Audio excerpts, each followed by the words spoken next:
Welcome to the Ducks Unlimited podcast, the only podcast about all things waterfowl.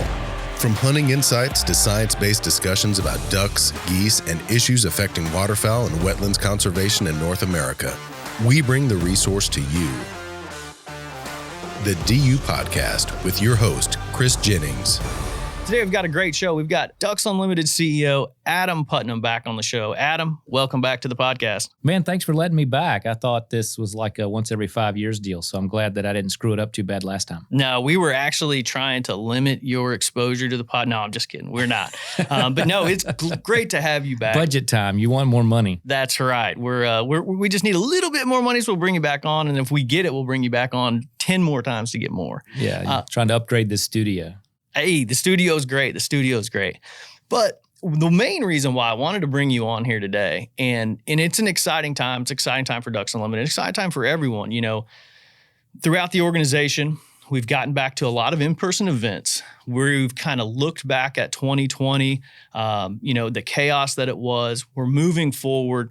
And we, at the podcast, we always emphasize the positive. So what we're going to start off with here is moving forward, the state of the organization. You know, it is May of 2021. Kind of provide our audience with an update of everything that's going on within the organization, you know, as far as just moving forward into the summer and towards the fall.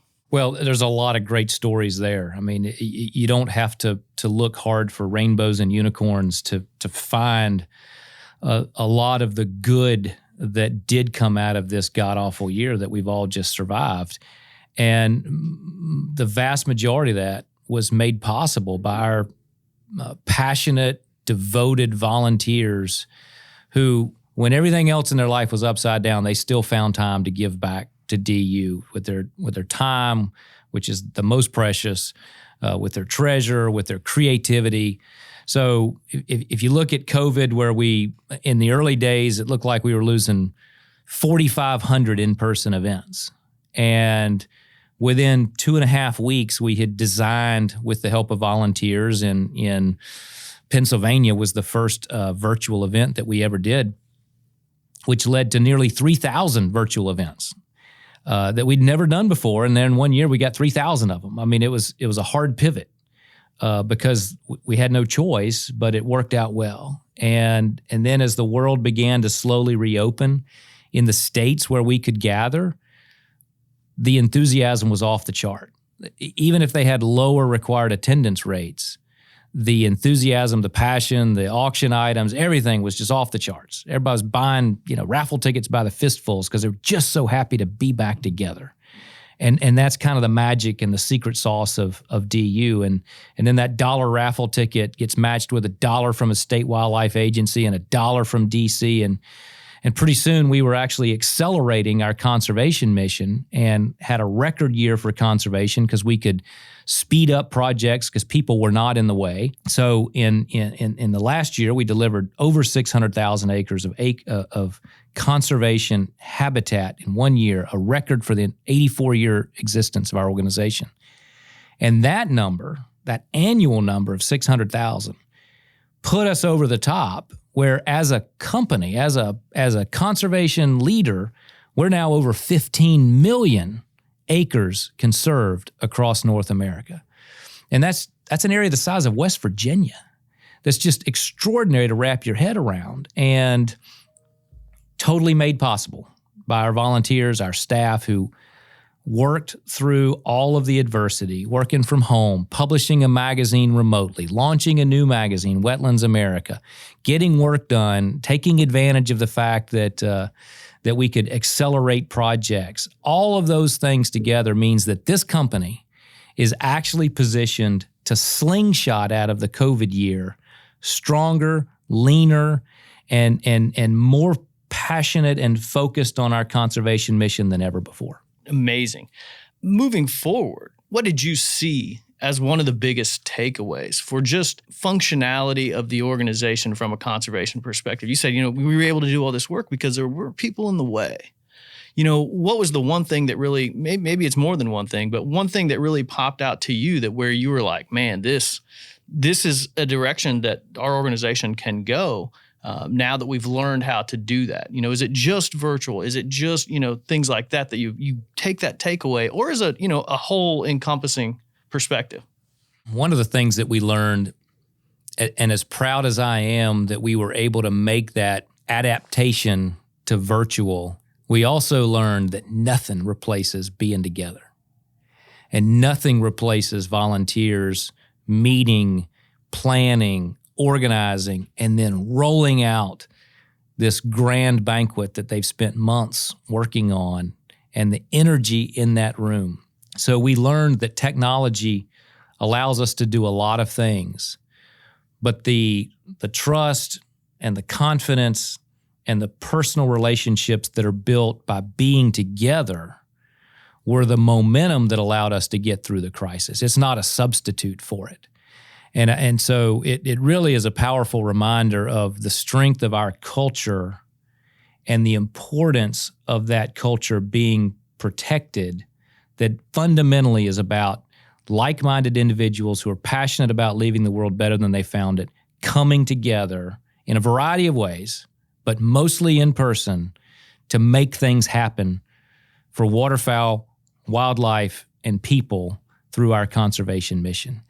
And so there's a powerful reminder there that as good as we were at adapting, nothing's more powerful than the people power and the energy that flows from that. So, I would say that's when you look at like the third rail, don't touch it, don't mess that up. That's the secret sauce. That's the Coca-Cola formula. Don't mess with our people, and don't mess with their passion.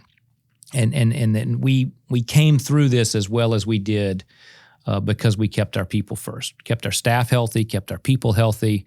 We worked through the adversity, and then when we were able to gather again, we were able to really visualize and feel that energy. And as modern and technology-based as we get as a society, we don't ever want to get away from the people power. Absolutely. And I did an event recently here, our local crawfish boil that we've had, which was canceled last year and everyone's bummed out. I'm on that committee, have been for 10 years. We were so bummed out last year. Got to do it last month. It was fantastic just seeing the energy in the room. The people were just happy to be back. And, we held that event here on DU's campus, and people were just happy to walk through the gates and see the people that they were accustomed to seeing at these events. And you're right, it makes such a big difference. But one question I do have to ask you, because I did 4 or 5 of these, how many Zoom DU events did you attend? more than I can count, but and there is some positive to that. It's not the same as being there in person, but it never fails that there's like 6 states whose conventions are the same weekend in July, and there's big, their big national meeting, their big state meeting always falls on the same 3rd Wednesday in September or whatever. And Zoom does allow me to reach more people without the friction and the hassle and the lost motion of being on an airplane and all those kinds of things. So, one of the upsides was that I was able to, air quote, be at more conventions than I would have in the pre-COVID day, but it still isn't the same. And but it was so important, and Doug Schoenrock was a trooper. He's practically living on Zoom. Raj Hoyt, our chairman of the board, all of those guys were so good about yes. The answer was always yes to a Zoom request. To even if it meant stacking them up 4 or 5 states at a time on one evening, to reinforce to our volunteers, we haven't forgotten you. We're not taking you for granted. You're the reason why we're coming through this so well. And as soon as we can gather again, we're going to be with you physically and in person. And that's the way that the summer and fall stacking up. We're all going to be living on an airplane, being out there, backslapping and high-fiving and gathering together again to let our folks know how much we appreciate their energy. Yeah, it is an exciting time, and that's one thing that you even feel around the building, the energy, coming back. People are looking forward to really, getting back into events, getting back into traveling around and meeting with volunteers. There is a lot of energy. And we talked a little bit here about the chaos of 2020 now, moving forward, everyone's fired up. But I want to ask you a couple kind of personal questions since we have you on the podcast. And it's something that I always kind of look back at as my, career at Ducks Unlimited. The day you walked in, April 2019, that was your first day. Obviously, you didn't foresee the chaos that was coming your way in 2020. But, just stepping into Ducks Unlimited, you were a Ducks Unlimited volunteer supporter for, decades before. But you were coming in as a CEO. And, what do you look back at now from that day where you're just like, oh my gosh, I had no idea that Ducks Unlimited did this? Because I know for me personally, I was a volunteer for DU for a decade, became staff, and thinking that I knew everything about DU, and then I was here for a day and I realized I don't know anything about, DU and how this mission, how this conservation mission is handled. What's one thing that really jumps out to you looking back at that day?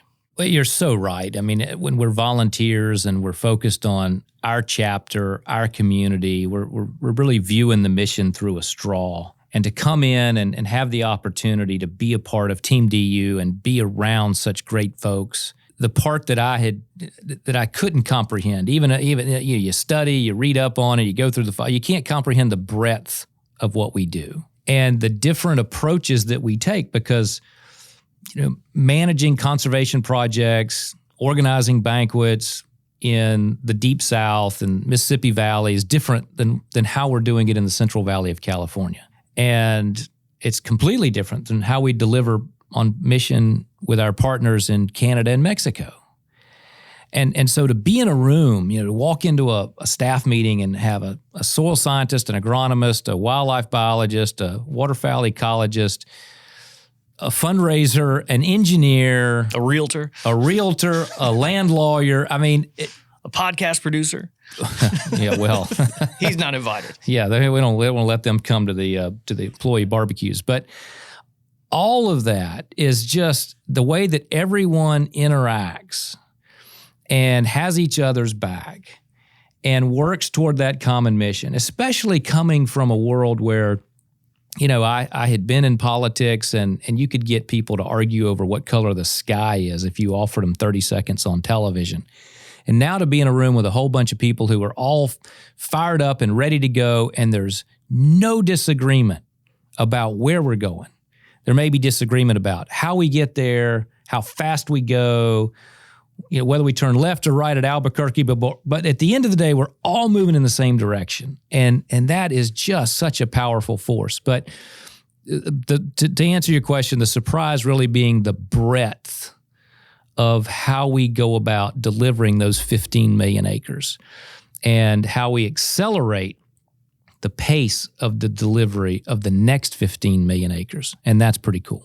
You mentioned the wide breadth of even careers at Ducks Unlimited. We get that question a lot, even some emails into the DU podcast of, hey, I don't work for DU. And I'm like, well, what do you do? And it could be anything from a marketing specialist to a lawyer to a civil engineer. And I think that's one thing that I really try and stress to our audience out there. It takes everyone to do this, and it's a very, very rewarding, like you say. Man, I'm so glad to hear you say that because that's really a message I try to convey to our collegiate chapters and the third term, which is essentially our convention of college students who are DU leaders. We run a magazine that's bigger than Field and Stream. We just launched a new one. We run a podcast that has a massive listenership and is growing every day. We're delivering some of the largest conservation projects in some of the most interesting and important ecosystems across North America. You want to work in the Mississippi? We're hiring. You want to work on the Canadian prairie? They're hiring. You want to work in the Central Valley of California? We got a place for you. You want to be an engineer, but you really want, you don't want to be in a cubicle all day, every day. You want to be out in the dirt and be able to indulge your duck hunting habit? This is the place for you.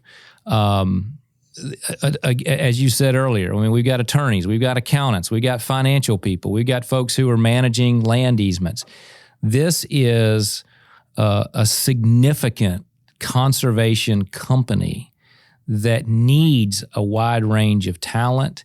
And the cool thing is when we get people, we generally don't lose them because they're lifers. True. Yeah. Because it really is that team spirit. But that's the part that I think most people don't understand. And if you love the outdoors and you're committed to giving back, you can come from a broad background of academic and professional experiences and still find a place at Ducks Unlimited. That's right. That's right. And this is just kind of the second part of that original question of what you really have taken away from your time here. But looking back, has that changed your perception? Did you come in with a different perception of DU than what you have now? Well, I think we all, we all make adjustments, and like Mike Tyson says, no game plan survives the first punch in the nose, right? Everybody's got a plan until they get hit, and we've been hit, but and so our plan has adjusted. But you take our conservation goals, for example. It took from 1937 until the 1960s to protect 1 million acres. And it took us until the year 2000 to protect 10 million acres, and then another 20 years to get the next 5 million acres. We're going to protect another 1 million acres in 18 months. And so, my mission here is really accelerating the pace of the delivery of those acres, because as good a job as we're doing, we're still losing precious wetlands every year. And we need to be able to provide the habitat for ducks, particularly in a year like this one where it looks like we're going to have a serious drought on the prairies, the duck factory. And so that means we have to expand our partners. It means that corporations and foundations that are out there that are interested in wetlands and water and nutrient removal, all the things that we do, but we've never given ourselves credit for because we were focused solely on how many ducks we were producing. But we were also producing cleaner water and better habitat for a broad array of species beyond just waterfowl. They need to be our partners in that. And so that's part of my mission every day. We actually have a podcast coming up later this month with our chief scientist, Steve Adair, who's talking about some of those things, flood protection, clean water, things like that. So yeah, we're going to get into that later this month in the podcast good. As well. It's going to be an exciting conversation for me too. But we talked about moving forward and new events, and people are getting out. People are really excited to, come to DU events. Well, we have a huge DU event coming up very soon. And it is the Ducks Expo at Texas Motor Speedway, June 25th through June 27th. You've been obviously leading this charge from the get-go. How has this event evolved? From the first time the conversation came up, hey, let's have a Ducks Expo, to where it's at now. I know it's massively growing. This has been a wild event with lots of twists and turns. It was delayed and then ultimately canceled for last year. So this would have been our second year. It's going to be our first year. This is going to be the Mac Daddy outdoor event in the country. It's coming on the heels of Father's Day. If you get one wish, ask for tickets to go to the Texas Motor Speedway to the DU Expo, because it is going to be so cool. You're going to be able to test all of the products that are available there. So we're going to have a gun range. You're going to be able to shoot clays. You're going to be able to test drive a new Chevy, a new Ford. Toyota's going to be there. We're going to take full advantage of all the amenities that track provides. There are going to be thousands of people there. We're going to have a Duck Jam concert on Saturday night of this event. But if you're interested in shopping for a new fishing rod and you want to test it out, we're gonna have the place for you to do that. New paddleboard, there'll be a place for you to test that out. New kayak, you'll be able to test that out. Bring the kids, bring the family. This is going to be, I think, the inaugural event of what will be the new Ducks Unlimited tradition. And once again, we're going to be setting the bar as high as we possibly can for others to see and witness the power of what committed volunteers can do in the name of conservation. And this is a rallying point in the summertime when people are beginning to get fired up about the upcoming season. They're in the middle of fishing season. They're looking for something to do with the family, and this is going to be a primo event. There's going to be exhibitors from all over the country who are making this a priority, and it'll be one of the first really big outdoor events in the post-COVID world. So I think the pent-up excitement to be there is going to make this first one really, really popular. Yeah, and just the array of activities and hands-on experiences that people can have when they attend the expo, that's awesome. But, we've had several guests on already this month of the podcast. Mike Stewart came on. He's going to be there with dogs. He's going to be holding retriever training seminars. We had Scott Lasath on, our Ducks Unlimited magazine cooking columnist. He's going to be there. He's going to be cooking. He mentioned he might be cooking duck poppers or something. He's not sure yet. But, it's just that's the wide-ranging opportunities for people to get their hands on even products and really even just get together again. That's exciting. Duck Jam, obviously June 26th. That's at Texas Motor Speedway as well.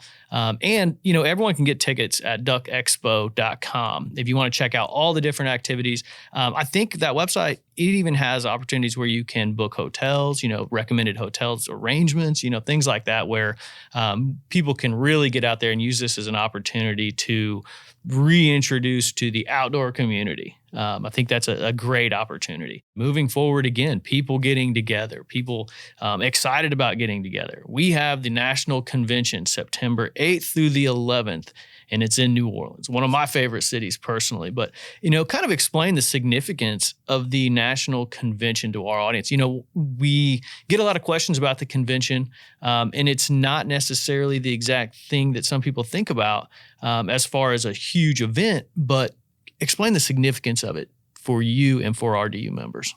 New Orleans is one of my favorite cities too. I'm so excited that we're going to be there, and we're going to be there in September, which is a little bit different. That's COVID impacted as well, but coming off a year where we had to cancel the last convention, I think the level of enthusiasm and the number of people who are going to want to join us in New Orleans September 8th through 11th is also going to be a record breaker.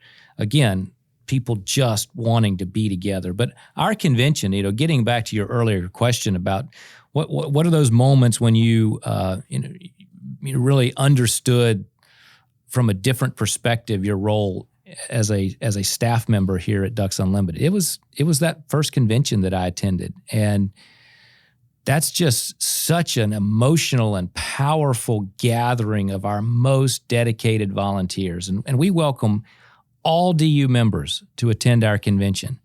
But you cannot attend our convention and not leave more inspired than when you came. To see people recognized for the success that they've had leading their chapters, the personal commitments that they've made to the organization in time and in effort, the energy that we see kids trading pins from the different states that represent those collectibles that have long been a part of the DU heritage and tradition, to see our president and our board members making the decisions to keep our organization strong and moving in the right direction. There's always great keynote speakers that we bring in who are motivational and represent the leadership of either Interior or USDA or state wildlife agencies and others who are out there, setting season dates, setting bag limits, understanding what kind of a year we're going to have from a waterfowling perspective. It is one-stop shopping for all things Ducks Unlimited, and it is like a revival for waterfowlers, and it will be especially so, I think, in New Orleans after a 2-year hiatus when people couldn't gather. So we're real excited about that. We encourage anyone who's interested. You don't have to be an officer. You don't have to be a chairman. We want any DU member to attend that convention, and I promise you, you will leave more excited about this organization than you've ever been. Yeah, and I just want to add in there that, I've been to, 10 conventions probably. And, one thing that always stuck out to me, and what I tell some of my friends who are, avid DU supporters, but have not really been to a convention, and they're like, well, what should I look forward to? And I'm like, oh, the business sessions. And they're like, what? They're like, I don't know what I'm even going to plan to go to the business session. I was like, man, the business sessions are actually really cool because it is business. And absolutely, I mean, conservation is our business. But there is some business aspect to it, but really, like you said, the keynote speakers, we'll have, our chief scientists, providing updates on, really key research or something that is provided in not just a PowerPoint, but also an awesome video that's put together by our video crew. I think a couple of years ago, we had one that was Mark Petrie, which we've had him on the show here.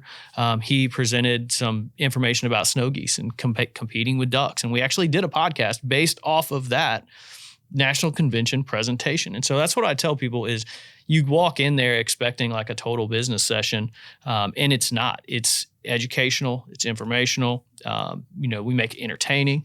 And so I recommend to people definitely, get on the website, ducks.org, National Convention, it's one of the top buttons. Check it out. One thing that we also have, and I'm as excited about this as I am just about anything, the Roadkill Cook-Off, which is an annual event that they hold at the Louisiana State Convention. And I don't know if you attended a Roadkill Oh my gosh. Cook-Off. So the hazing of the new CEO is to make me be the judge at the last Roadkill Cook-Off, which was the year before last. Obviously, COVID killed the one last year. But, oh, my gosh, I didn't eat again for 3 days. It is the best food you'll ever have the opportunity to eat, and it's just gluttonous. But it is a real celebration of all things Cajun.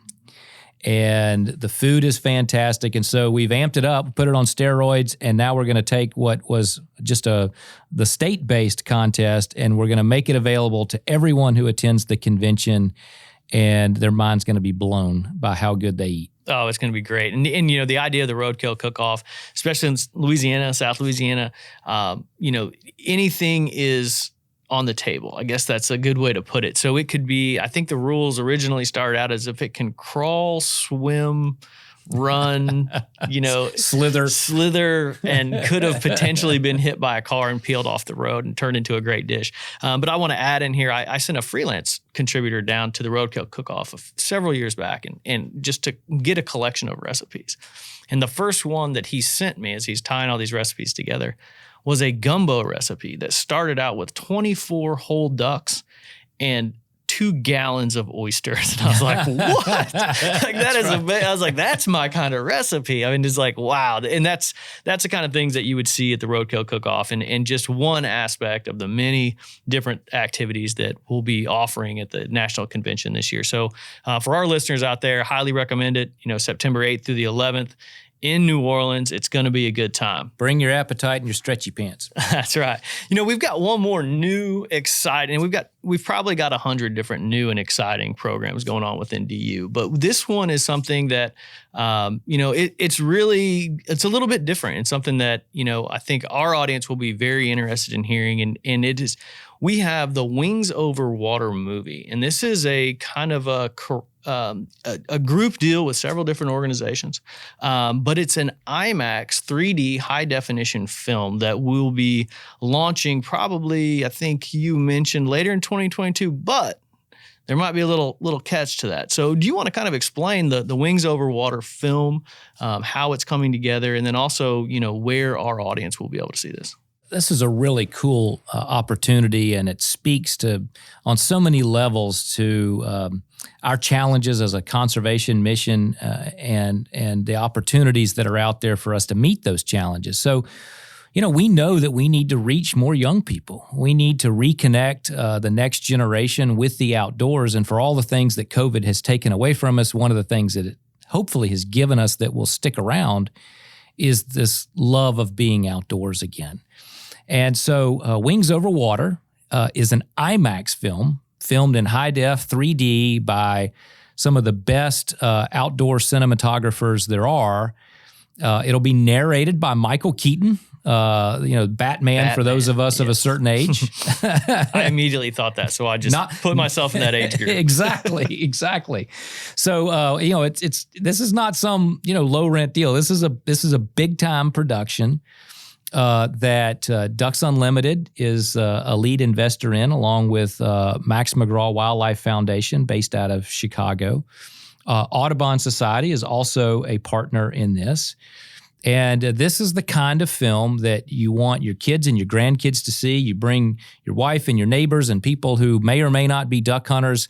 But if you've ever tried to explain our mission, we're going to show you that mission in a 42-minute film. And it's going to appear all across North America in museums and museums of children's museums of science and industry. This is going to be a widely distributed film, and we're so excited about it because we think that this will open a whole new audience's eyes to the importance of the prairie pothole region and what it means to ducks and other bird species. So the movie showcases the life of ducks, cranes, and warblers. So you've got the big cranes, you've got waterfowl, you've got songbirds, and this miraculous migration that they participate in. But it all begins with those prairie potholes. And we think that this will be an opportunity to raise awareness of that critically important region for biodiversity, and most especially for birds and of course, waterfowl being our number one focus. We think that it will build momentum to make sure that we're protecting that critical region that is the duck factory. And we think that it's reaching, those third and fourth graders who are so impressionable, and they're going to fall in love with the importance of nature, water, and outdoor activities. And so this is something that's been in the works now for a couple of years. The movie, the production is complete, and COVID has, obviously closed theaters all over the country for a year, but they're reopening.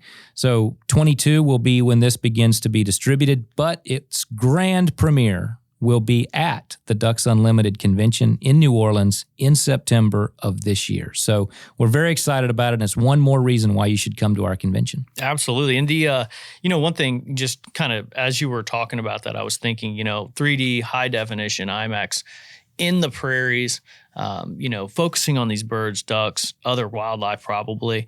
That's one thing that I always talk to, even some of our listeners who have listened to Dr. Mike Brazier and I go back and forth talking about habitat in the prairies. And I get random questions from people and they, we spend so much time talking about the prairies and talking about the duck factory and the importance of not just for waterfowl and wildlife, but for, several other reasons. But until you go to the prairies and you see it and you put your feet down there, like you really don't have a true understanding of what the prairies, what it is and what it provides. And that's from, wildlife and waterfowl in general, but it's hard to really talk people through a prairie habitat and through the Dakotas and into Canada, the Canadian prairie. It's like you try and explain it and they don't get it. And then once they go, they're like, oh, I know exactly what you're talking about. So this IMAX film is really going to bring people to the prairies. And I think it's a great opportunity. We have another, a different variation of that on our website on ducks.org. We have the Prairie Experience where, people can go on there. You go from station to station and you learn about everything from invertebrates to nesting waterfowl. And it's a really cool experience, but this IMAX is really going to take it to the next level. So it's exciting. Well, it's incredibly exciting.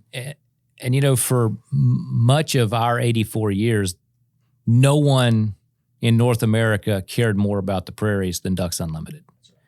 And this is an opportunity to wake others up to the need to conserve this important landscape. There was a time when people thought the Everglades were a wasteland.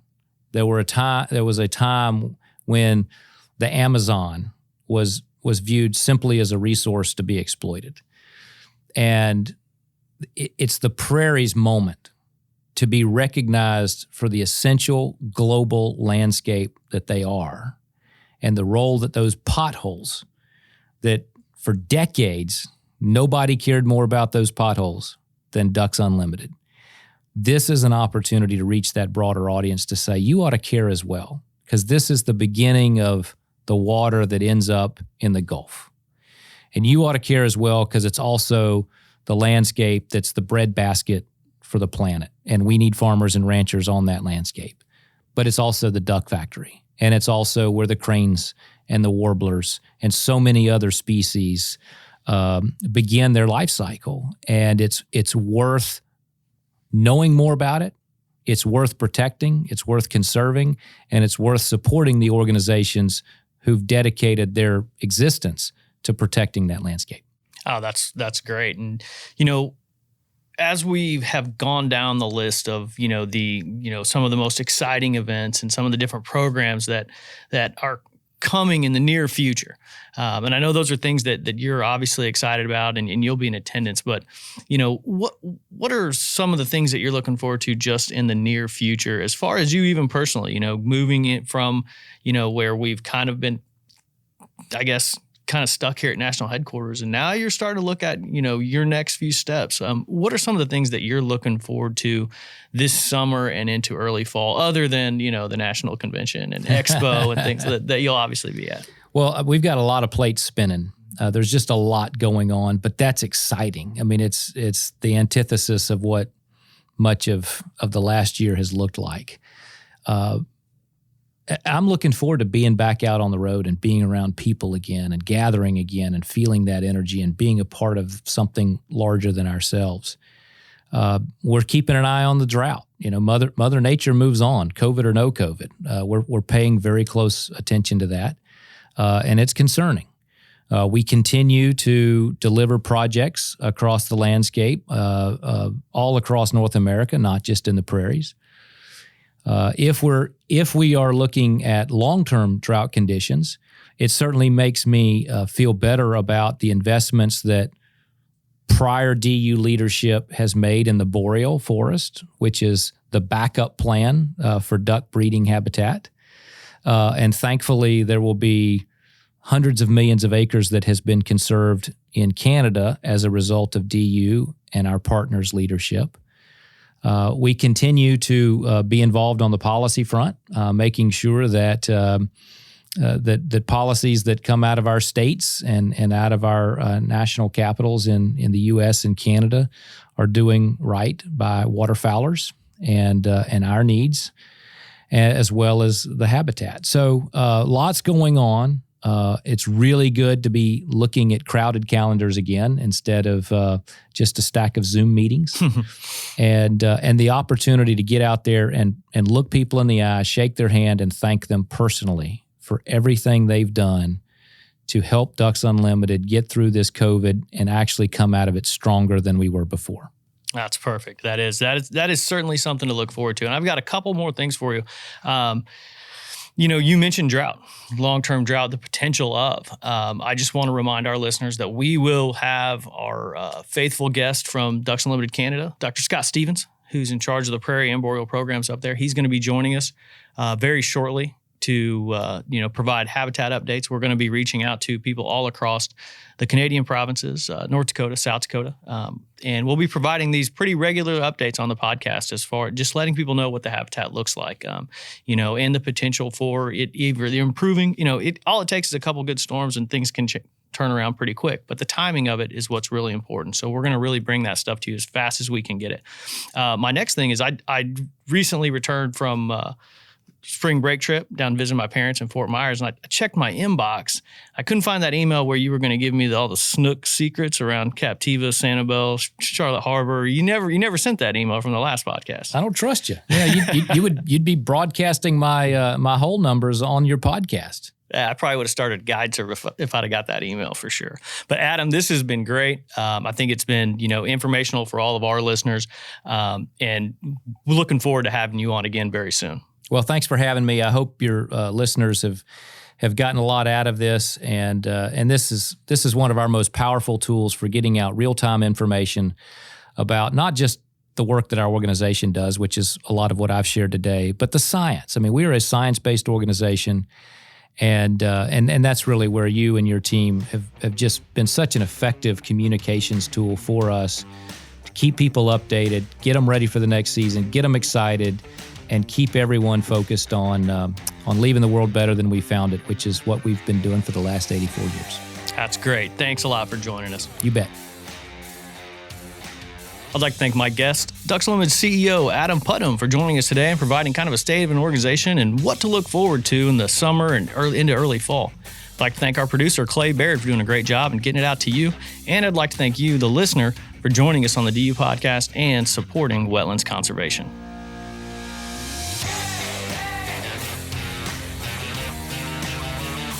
Thank you for listening to this episode of the DU Podcast. Be sure to rate, review, and subscribe to the show, and visit www.ducks.org/DU Podcast for resources based on today's topics, as well as access to more episodes. Opinions expressed by guests do not necessarily reflect those of Ducks Unlimited. Until next time, stay tuned to the Ducks.